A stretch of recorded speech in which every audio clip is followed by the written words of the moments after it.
संतप्त मानस शांत हों, जिनके गुणों के गान में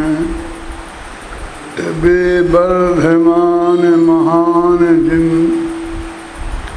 विचरे हमारे ध्यान में।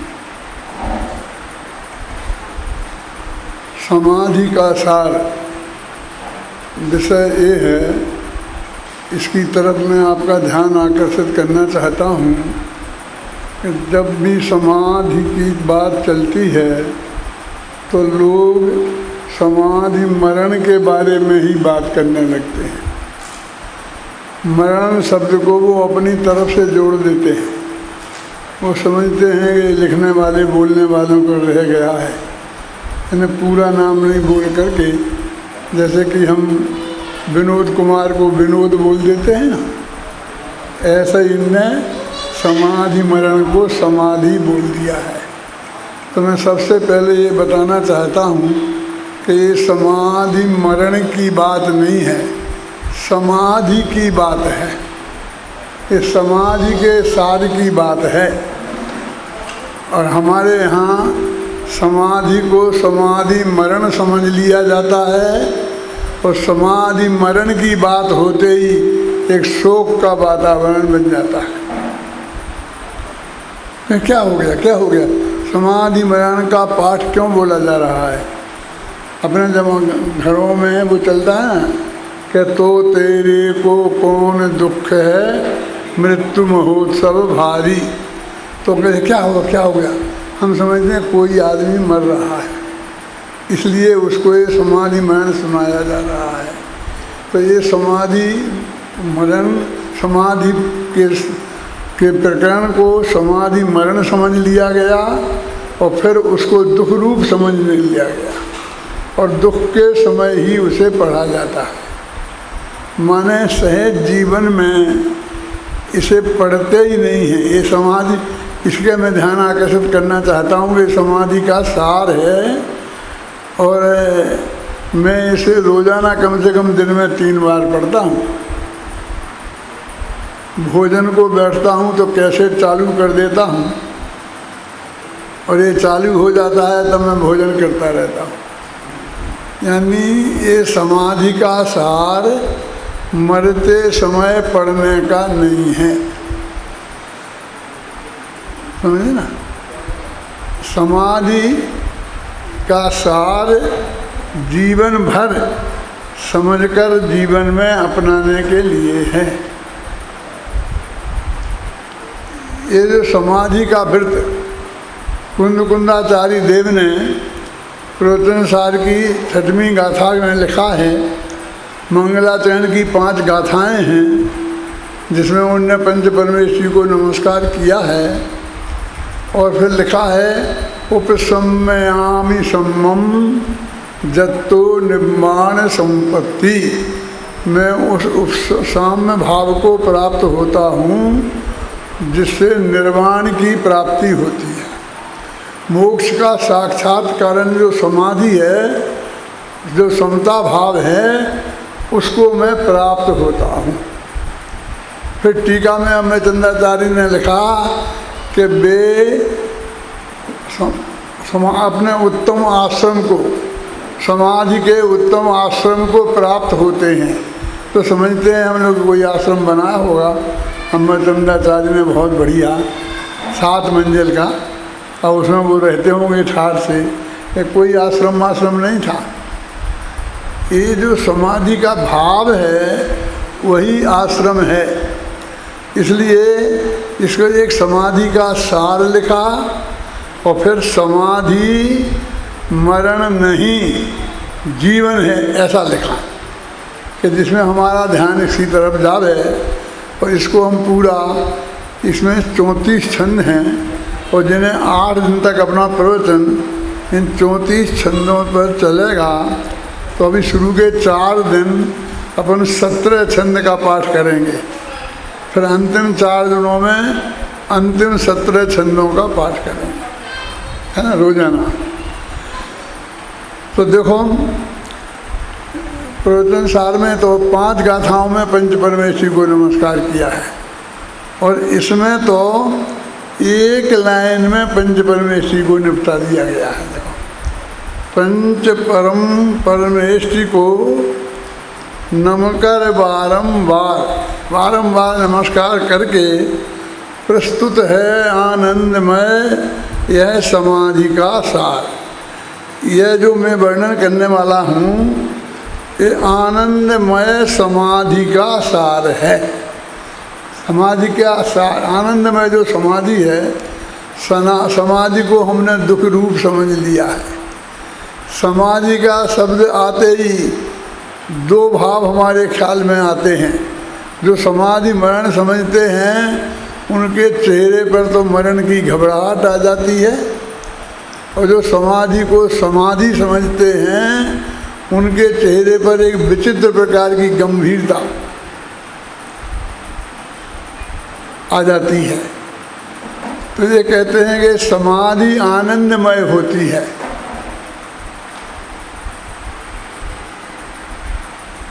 आप ध्यान देना, ये समाधि आनंदमय होती है, सुख स्वरूप होती है। इसकी चर्चा पूरी पाठ में आएगी 34 छंदों में। दुख स्वरूप नहीं होती है, दुख रूप नहीं होती है, रोने धोने रूप नहीं होती है, नाचने गाने रूप भी नहीं होती है। आनंद का मतलब नाचना गाना नहीं होता है ना। एकदम आत्मा का जो अतीन्द्रिय आनंद है उस स्वरूप समाधि होती है। समाधि का मोटा मोटा अर्थ आप समझ लो, शुद्धोपयोग। समाधि समता भाव, साम्य भाव, उसका नाम समाधि है। देखो, सहजानंद स्वरूप यह समाधि सहज आनंद रूप है। ये 34 छंदों में गिनना, ये सहज शब्द कितनी बार आया है मैं कल पूछ लूँगा किसी से भी। और इसमें के बाद ही जो अगली कविता है ना, सहजानंद के संबंध में, सहजता के संबंध में, वो इसी की उपज है। क्योंकि जब इसमें बार बार सहज शब्द आया तो सहज शब्द का स्वरूप बताने की इच्छा हुई, तो उससे फिर सहजता नाम की कविता का जन्म हुआ। वो 14 छंदों की है, 34 छंदों की है। जो सहजानंद स्वरूप है इस समाधि का, जो जिसका वर्णन अभी अपन करने वाले हैं, वो सहज आनंद स्वरूप है। सहज आनंद माने क्या? आनंद स्वरूप तो कह ही दिया था ऊपर। इस सहज लगा करके और कैसा कहना करते कि प्रयत्न पूर्वक प्राप्त किया जाने वाला आनंद नहीं। प्रयत्न तो खुद टेंशन का नाम है, प्रयत्न तो तनाव का नाम है। जैन दर्शन अकर्तावादी दर्शन है। जब ये बात कही जाती है तो अधिकांश लोग तो ये समझते हैं कि ईश्वर जगत का कर्ता नहीं है, ये कहा जा रहा। पूज्य गुरुदेव के प्रताप से जब ये बात आई कि नहीं, एक द्रव्य दूसरे द्रव्य का कर्ता नहीं है, नहीं तो एक द्रव्य दूसरे का नहीं, ईश्वर कर्ता नहीं है जगत का, हमने ये मान लिया और हमारा वो तुम उपकार करते हो और तुम्हारा हम करते हैं। और परस्परो गृहो जीवानाम तत्वा सूत्र का इस सूत्र को हमने इसी अर्थ में प्रयोग करने लग गए।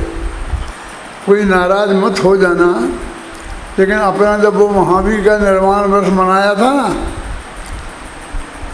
तो उस वक्त हमने एक वो बनाया था परस्परो गृहो जीवा नाम का, क्या बोलेंगे उससे, हम स्टेचू बनाते थे ना जिसका हम मोनोग्राम बनाया था। और सब मुनिराज विद्वान लोग इस जगह जगह कहते हैं कि अर्थ के जीवों को एक दूसरे का उपकार करना चाहिए। आज संजीव जी ने तत्वार्थ सूत्र का अध्ययन शुरू किया है और मैंने पूरी क्लास सुनी थी उनकी।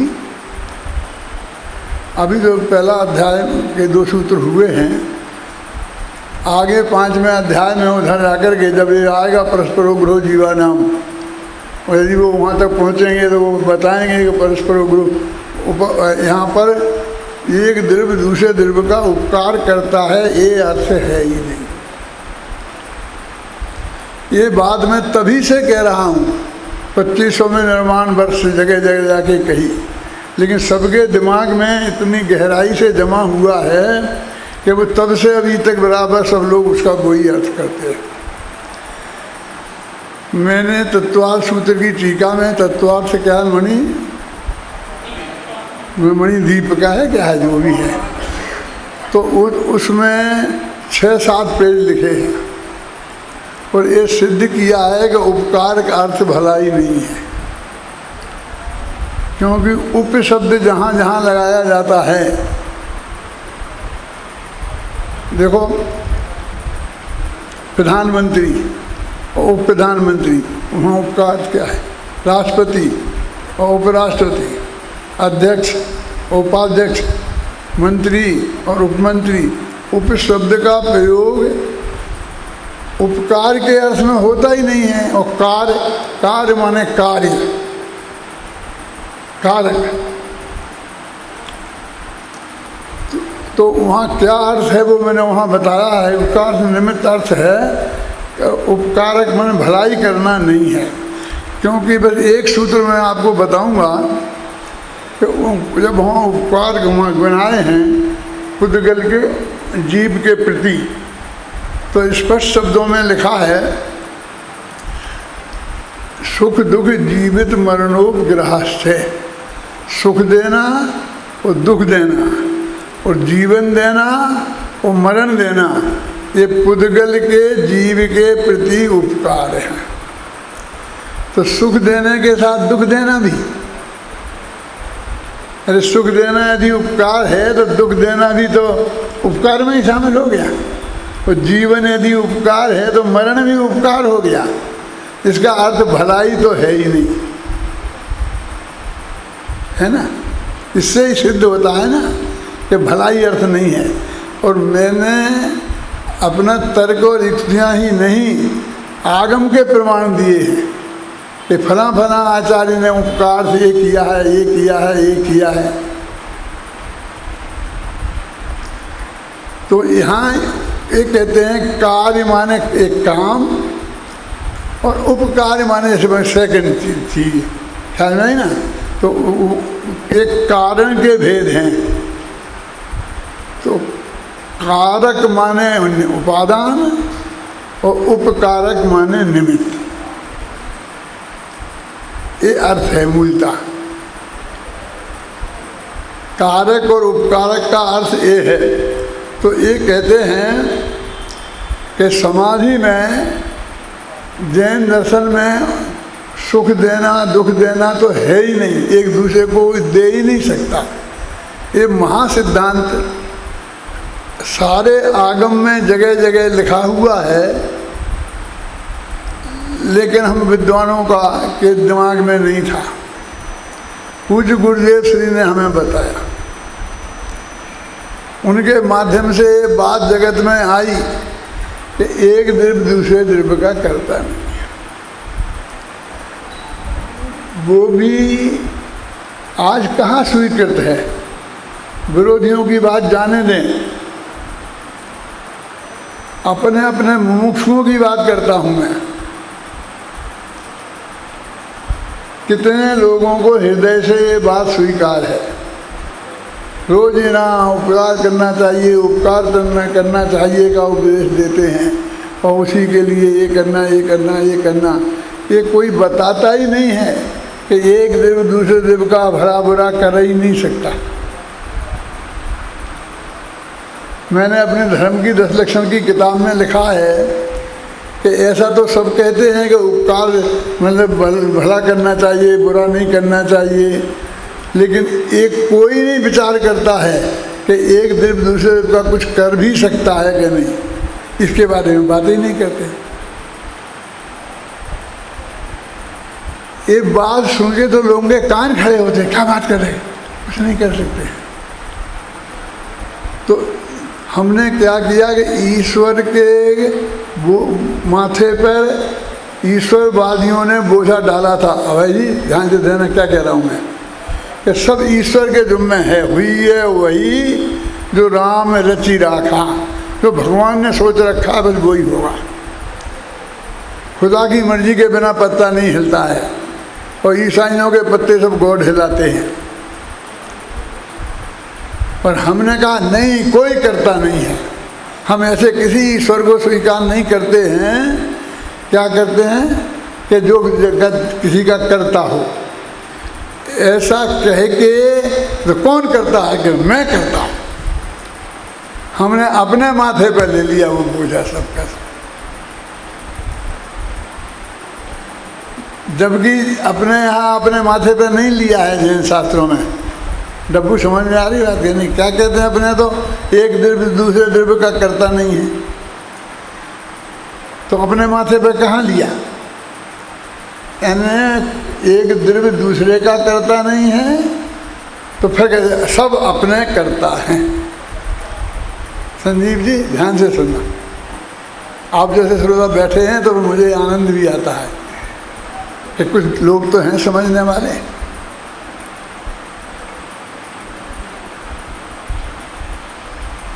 मैं स्वयं का करता, अपने माथे पर बोझा लेता। अभी तो अपने को माथे से बोझा उतारना है, उसका नाम समाधि है। हम तो बोझे को ट्रांसफर कर रहे हैं। ईश्वर के माथे था, वहाँ से पर हमने एक का दूसरे के माथे पर डाल दिया, क्यों? फिर स्वयं का स्वयं के माथे पर डाल दिया। बोझा है ही नहीं, ये हमारी समझ में नहीं आता, क्योंकि होता स्वयं जगत परिणाम। पूज्य गुरुदेव श्री ने तो बताया ही है। पर बर्नी जी, हम बच्चे 10-11 वर्ष के थे ना, तब बर्नी जी ने एक गीत लिखा था, मनोहर लाल बर्नी ने, ज्ञाता दृष्टा आत्म राम। और हम अपने बचपन में उसे बोला करते थे, और आज भी अपने मोक्षों में बड़े आदर से बोला जाता था। गुरुदेव से भी बड़े आदर से बोलते थे। तो उसमें क्लियर लिखा, होता स्वयं जगत परिणाम, और मैं जग का करता क्या काम। ये जगत का परिणाम स्वयं होता है। अब जगत में अपना और पराया सब आ गया। अपना परिणामन भी स्वयं होता है, पर का परिणामन भी स्वयं होता है। अब किसी को करना ही नहीं है, ये बोझा ही नहीं है। ये बात पूज्य गुरुदेव श्री ने समझाई और किसी ने हमें नहीं बताई। हमारी समझ में आज भी नहीं आती है। हाँ, अपने करता हम स्वयं हैं, हम पूरी जिम्मेवारी लेते हैं। जिम्मेवारी माने बोझा, और ऐसा बोझा कि जो माथे पे ऐसा चढ़े कि कभी उतरे ही नहीं। क्यों? क्योंकि असली बोझा हो तो वो उतरे। क्यों? मैंने ऐसा ये माथे पे ही रखा तो उतार सकता हूँ, और ऐसा किया, और फिर बहुत ऐसा बोझा महसूस करने लग गया। तो मैं उतारूँ क्या? बोझा तो है ही नहीं, ये तो मेरा माना हुआ बोझा है। ये तो उस भैंसे के सींग हैं जो आचार्य कुंद ने उदाहरण दिया है ध्यान के प्रकरण में। इसने ऐसा मान लिया है कि मैं एक ऐसा भैंसा हूँ कि जिसके इतने लंबे सींग हैं कि एक सींग तो लोकाकाश के एक कॉर्नर में पहुँच गया है, और एक उस कॉर्नर में, और वहाँ अड़ गया है। यदि मैं ऐसा हिलाऊंगा तो गर्दन टूट जाएगी। अब उस डर के मारे गर्दन नहीं हिला पाता, और गर्दन में दर्द बहुत होता है। थोड़ा हिला लेवे तो थोड़ा आराम मिले। यानी ये बोझा है ही नहीं, और इसने अपने माथे पे मान लिया मुझे ये करना, ये करना, ये करना। तो समाधि में पूरी तरह निर्भर होना चाहिए था, बोझा पूरी तरह उतरना चाहिए था, लेकिन बोझा उतरता नहीं है। माथे पे मुझे ये करना है, मुझे ये करना है। हम कहते ध्यान है, शुद्धोपयोग है। मैंने कहा ना समाधि, तो उसमें ये करना पड़ेगा, गर्दन रखना, सीधी रखना। ये मतलब इतने काम बता दिए, जबकि हमारे आचार्य बहुत क्लियर कहते हैं कि माँ चिट्ठई, माँ जमपई, माँ चिंतई। देखो अपने ये चौथा छंद पढ़ो भैया।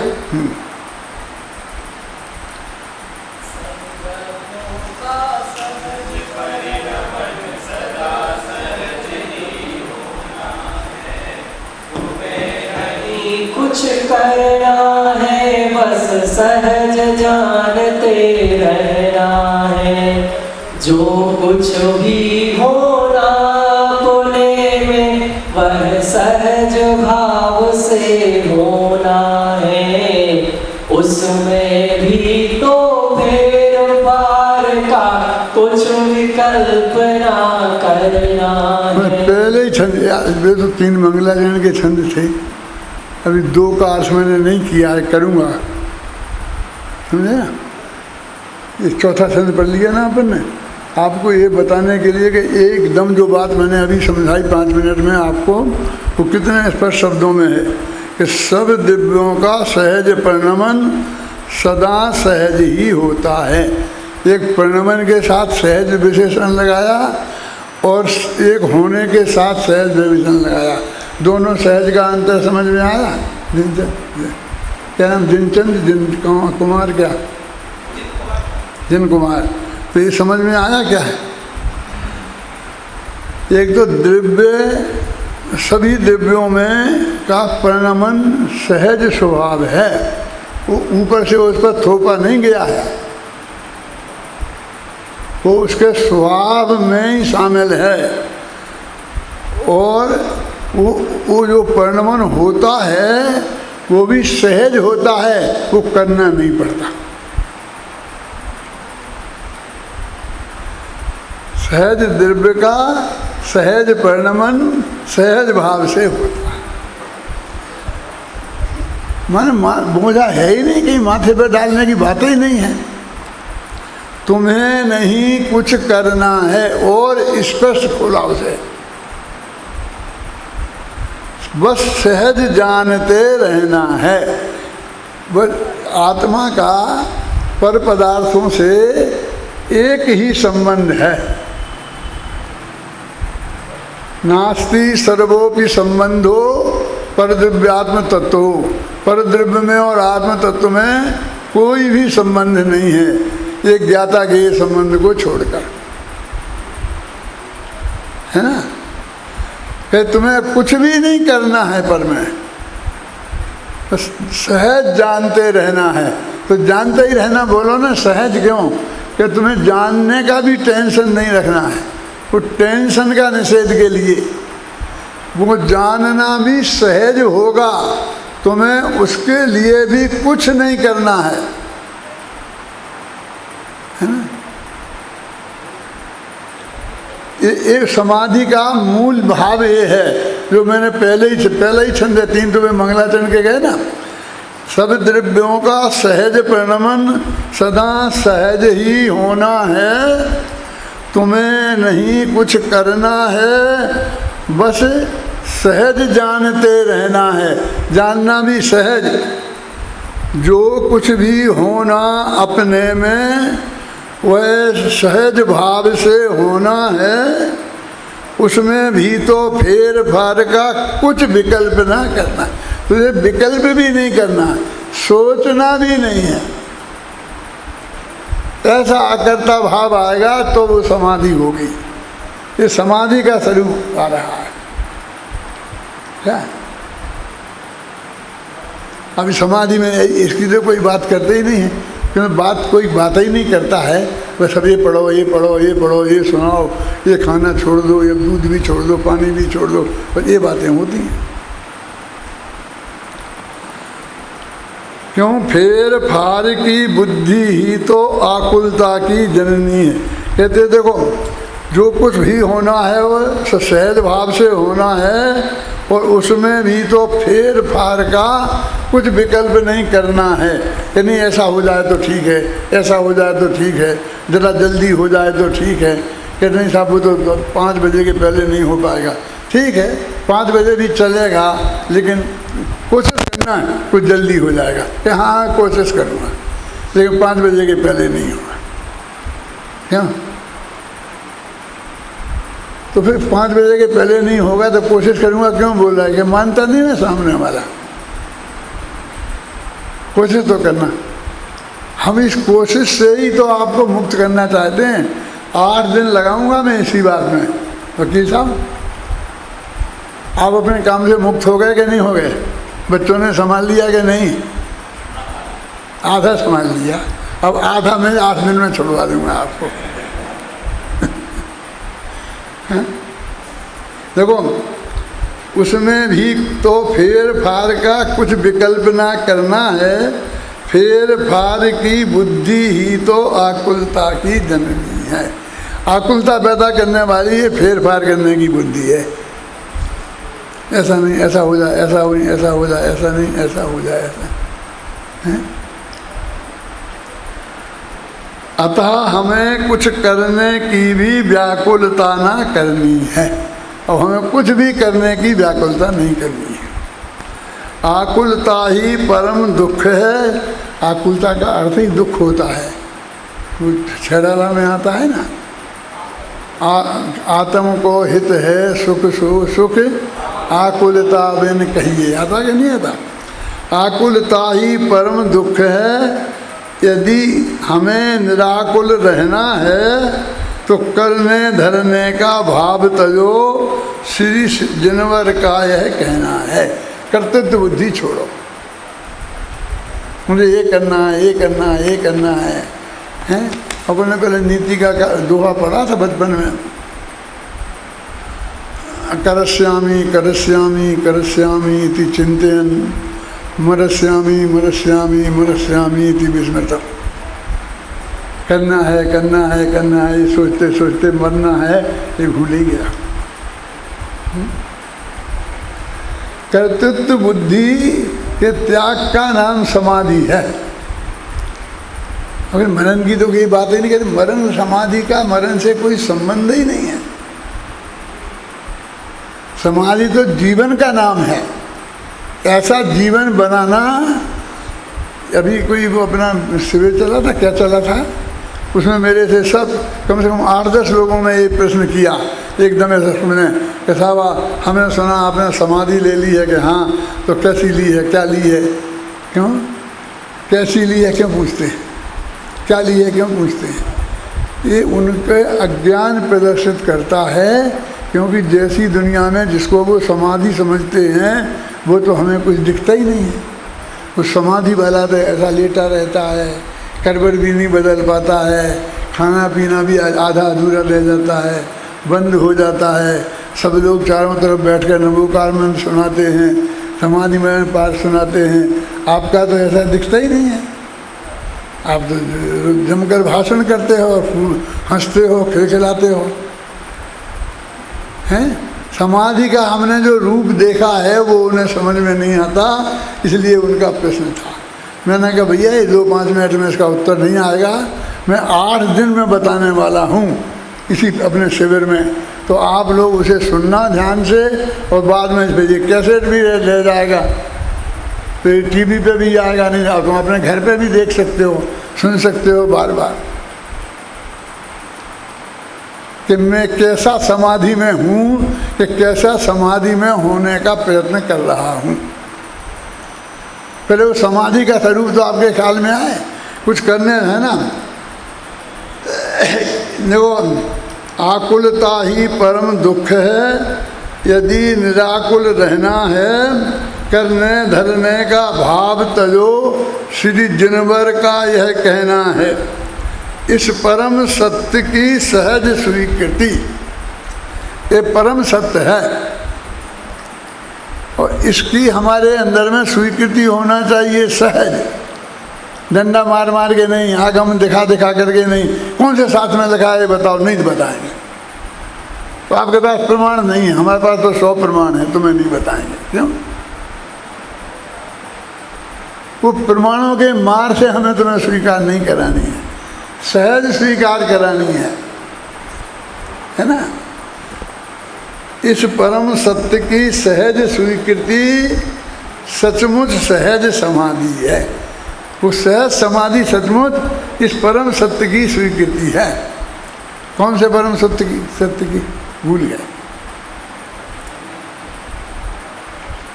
भाई? तुम पाठ पढ़ वहाँ से 4था 5वां छंद पढ़ो द्वारा। चलो हाँ ध्यान से सुनना। हाँ, समुद्राव्यों का सहज परिणमन सदा सहज ही होना है।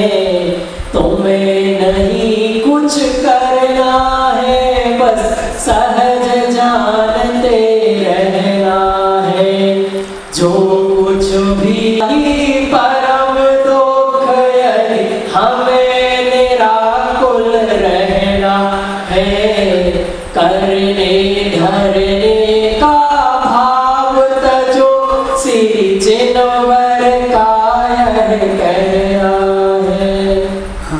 इस परम सत्य की सहज स्वीकृति सचमुच सहज समाधि है। जिसमें आदि व्याधि नहीं है और न कोई उपाधि है।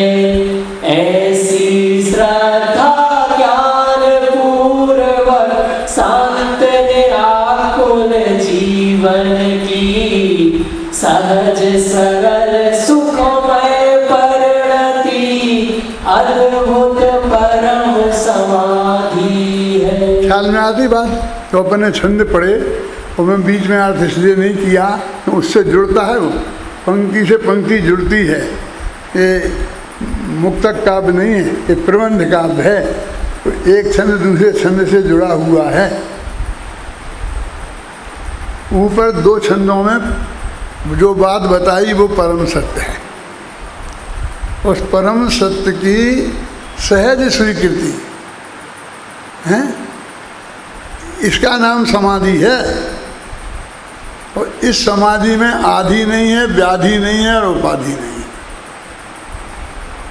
क्या है इसका अर्थ? आदि माने मानसिक दुख, व्याधि माने शारीरिक दुख और उपाधि माने बाहरी दुख। सुने, मानसिक जो व्याधि होती है ना, अमेरिका में जितनी दवाइयाँ बिकती हैं तो मानसिक बीमारियों की दवाइयाँ 70% होती हैं और 30% शारीरिक। ये चिंता होना, पागलपन हो जाना, आधा पागल हो जाना, ये सब मानसिक व्याधि बोलते हैं ना। ये मानसिक व्याधि को आदि बोलते हैं। और शरीर में एक्चुअल में तकलीफ हो गई, कोई हाथ कट गया, पैर कट गया, तो ये व्याधि है। और उपाधि क्या है? उपाधि तो आजकल बहुत बढ़िया शब्द हो गया, उसे उपाधि मिली है, MA की उपाधि, PhD की उपाधि, शास्त्री की उपाधि है ना, दानवीर की उपाधि, ये सब उपाधियाँ हैं ना। ये उपाधि हैं, ये परकृत हैं। कैसी हैं परकृत? कि मैं एक उदाहरण देता हूँ इसके लिए कि एक सेठ जी का अभिनंदन हो रहा था कि इनने इतना का दान दिया, इतना का दान दिया, कोई इनके दरवाजे से आज तक लौटा नहीं वापस। कर्ण की आदि शास्त्रों में प्रसन्न था, महाभारत में कोई आदमी वापस नहीं जाएगा। बहुत महान बढ़िया प्रसिद्धि थी ना। तो माँ भिखारी बन के आ गई और कवच कुंडल ले गई, अर्जुन से इनकी मौत आ गई। वो प्रशंसा की बात है कि निंदा की बात है कि बेवकूफ़ी की बात है? नाराज मत हो जाना। अपने शास्त्रों में ऐसी बेवकूफ़ियाँ भरी पड़ी हैं। हर एक आदमी तो न, वो अपने को क्या समझता है, जो चाहे सो मांग ले। कितना आता है? कोई नाटक हो राजाओं का और उसमें 2-4 दफ़े ये वाक्य नहीं आया, ऐसा हो नहीं सकता। जो चाहे सो मांग ले। तू क्या है कि तू जो चाहे सो मांग ले? और उसके साथ फिर कहानियाँ जुड़ गई कि साहब मेरा वचन धरोहर रखा जाए, जब मैं ज़रूरत होगी मांग लूँगा। और फिर उससे बड़े बड़े संकट खड़े हुए, राम का वनगमन हुआ, ये हुआ है। अरे दशरथ को जो दे देना था कि कहीं को दे देता, हार 2 हार 10 लाख रुपये 20 लाख, जो देना होता दे होता, खुश हो गया था। तो ये वचन देने की क्या ज़रूरत है? वचन तो बे देवे जिनके पास कुछ ना हो, है? क्यों? और उनने मांग लिया कि हाँ रख दो धरोहर में। फिर क्या हुआ? देखो सारी रामायण बन गई। ऐसे ऐसे बहुत मिलता है।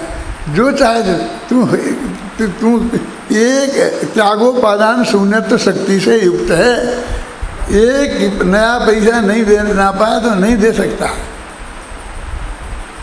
एक राजा साहब थे, काने समझते हो? एक उत्तर श्रेणी गायब थी, समझ गए ना? तो लोगों में ऐसी प्रसिद्धि थी, इस राजा का मुख देख लो तो उस दिन भोजन नहीं मिलता। तो रोज कोई राजा सामने आता था, सब ऐसा मुख खोल लेते थे। एक दिन एक आदमी ने ऐसा मुंह फेरा तो राजा इधर आ जाएगा, तूने इसलिए मुंह फेरा है ना कि मेरा मुंह देखेगा तो तुझे भोजन नहीं मिलेगा, चल आज मेरे साथ देखूंगा कैसे तुझे भोजन कैसे नहीं मिलता। तो ले जा करके राजधानी में बैठा दिया और वहाँ जाके ऑर्डर दे दिया रसोन को कि इसका नाम जो भी था मंजू कि इसको भोजन करा देना, रंजू को भोजन करा देना।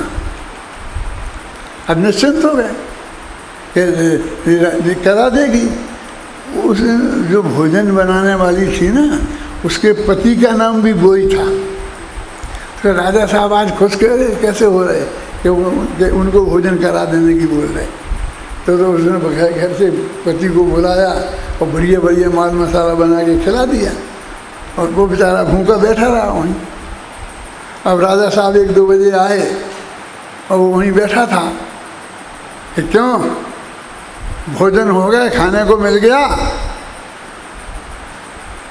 कि साहब क्या बताऊं कि नहीं मिला है।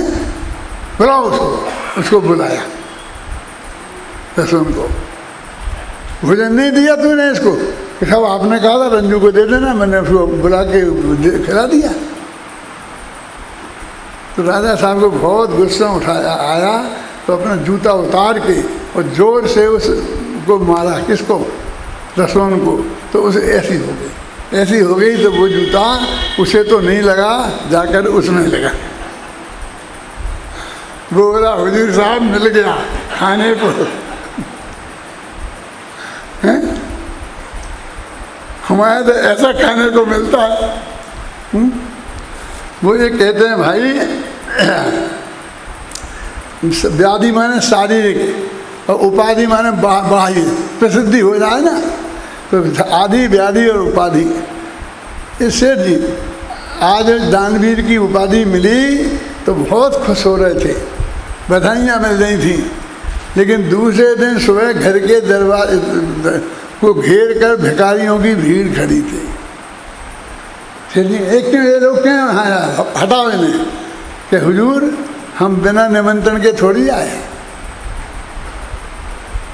हमें तो पता ही नहीं था कि हमारे मोहल्ले में भी कोई दानवीर रहता है। हमें तो कल पता चला सभा में कि आप दानवीर हैं, तो हम आए हैं सब।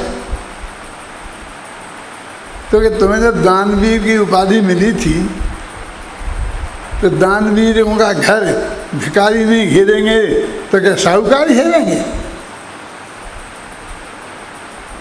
दानवीरों का घर तो भिखारी ही घेरेंगे। यदि तुम चाहते हो कि तुम्हारे घर को घेर कर साहूकार खड़े हों तो तुम दिवाला निकाल दो, तो साहूकार तुम्हारा घर घेर लेंगे, है ना? ये उपाधि हमने कहा बहुत बड़े पंडित जी हैं, बहुत बड़े पंडित जी हैं। जब बहुत खुश हुए, विद्या भारती फलाना फलाना, और फिर लोग आ गए, एक प्रश्न मेरा, एक प्रश्न मेरा, तो चिड़चिड़ाने लग गए। कहीं हम क्या सबका जवाब देते फिरेंगे, हम नहीं दे सकते हैं। अरे तुम्हें उपाधि ली है, समझ गए ना, ये उपाधियाँ बाहरी संकट खड़ा करती हैं। समाधि काल का नाम है, क्या लिखा है इसमें, जिसमें आदि व्याधि नहीं है और न कोई उपाधि है, ऐसी श्रद्धा ज्ञान पूर्वक शांत निराकुल जीवन की सरल सुबोध सुखमय परिणति ही परम समाधि है। सरल सुबोध और सहज परिणति, और सुखमय होनी चाहिए, आनंदमय होना चाहिए, दुखमय नहीं, कष्टमय नहीं, तकलीफ का काम नहीं। एक पैर से खड़े हो गए, समाधि ले ली, तो तकलीफ ही होने वाली है ना। तो समाधि का क्या स्वरूप है ये समझो। जो पढ़ो, ये अंतिम 6वां छंद पढ़ो।